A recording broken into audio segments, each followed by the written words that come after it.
Kahapon talaga sobrang dami.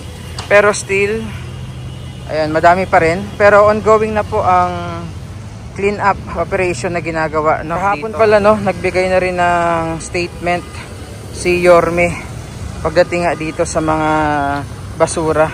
So halo-halo na yan. Plastic, styro, mga gulay, prutas, lahat, no? Halo-halo na.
So yes po, magandang araw and welcome sa ating video.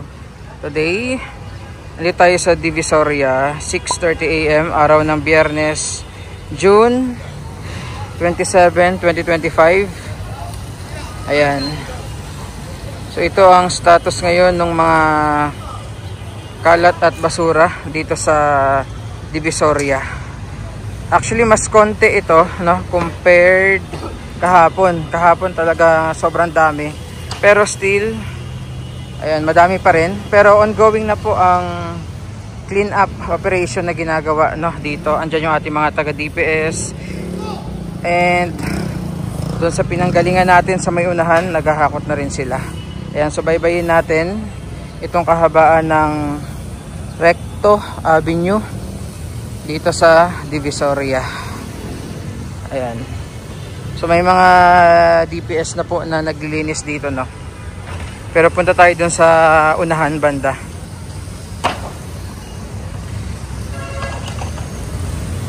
Kahapon pala, no, nagbigay na rin ng statement si Yorme pagdating nga dito sa mga basura sa Divisoria. Ayan. Yung kabilang side, hindi nadaanan ng mga sasakyan. Medyo malinis na, no. Yung dito na lang sa side. So, ito yung daily situation, no, dito sa Divisoria. So, araw-araw may ganito. Araw-araw din po may linis. Yun nga lang minsan, inaabutan ng traffic, labas ng mga sasakyan.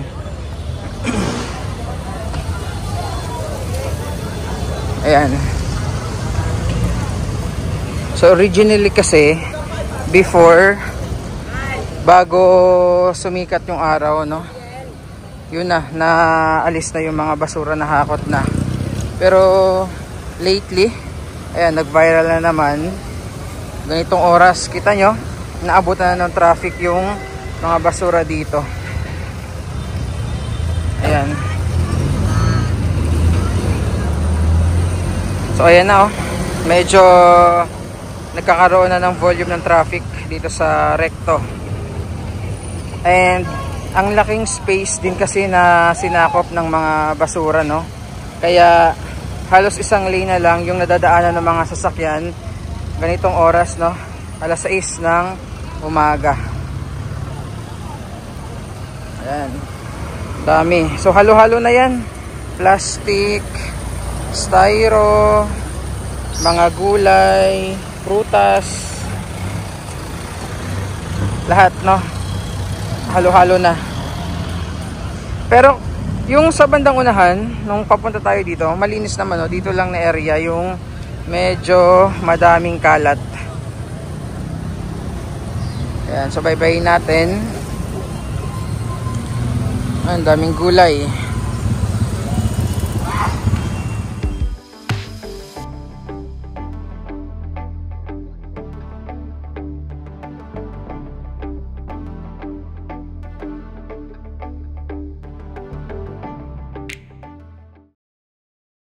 So ayan na yung araw, oh.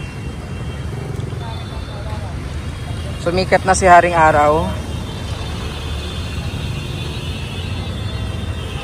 Ayan. So antayin natin mamaya yung magiging clean up, no, dito sa Divisoria.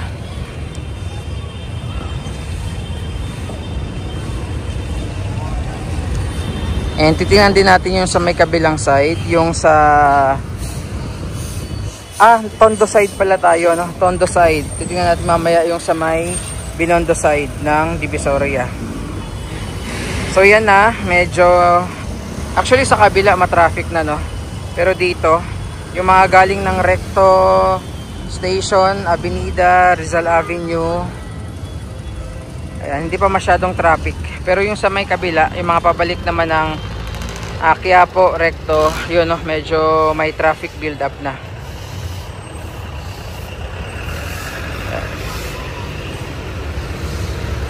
So again, hindi po ito bago. Ito talaga yung situation dito sa Divisoria after ng night market. Yun nga lang dati, around siguro mga 6 AM or madaling araw, nag-umpisa nang maghakot ng basura. Pero ngayon po, no, inaabot na ng anong oras, hindi pa rin nakahakot yung mga basura at inaabutan na rin ng matinding traffic. Kaya ayan, so yung ibang mga driver nagrereklamo na rin kasi nga nagko-cause ng traffic itong basura dito sa Divisoria. Ayan. So dito na tayo sa tapat nung, saan na ba ito? Ayan, o, yung tower na to. So galing tayo doon banda, no, sa may papuntang Santo Cristo. Binaybay natin pabalik. And yan yung sitwasyon ng mga kalat at basura dito sa Divisoria. Ngayong araw ng Biyernes, June 27, 2025. Ayan. At tayo.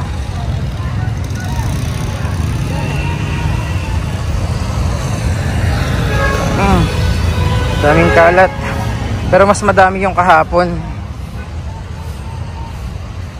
Mas konti to ngayon, no? Unlike kahapon. Mas grabe yung kahapon.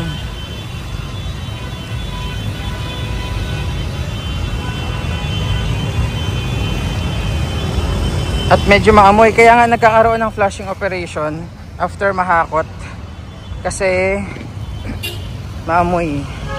So, dati kasi by 7, nagkakaroon na sila ng flashing operation dito bago pa magka-traffic.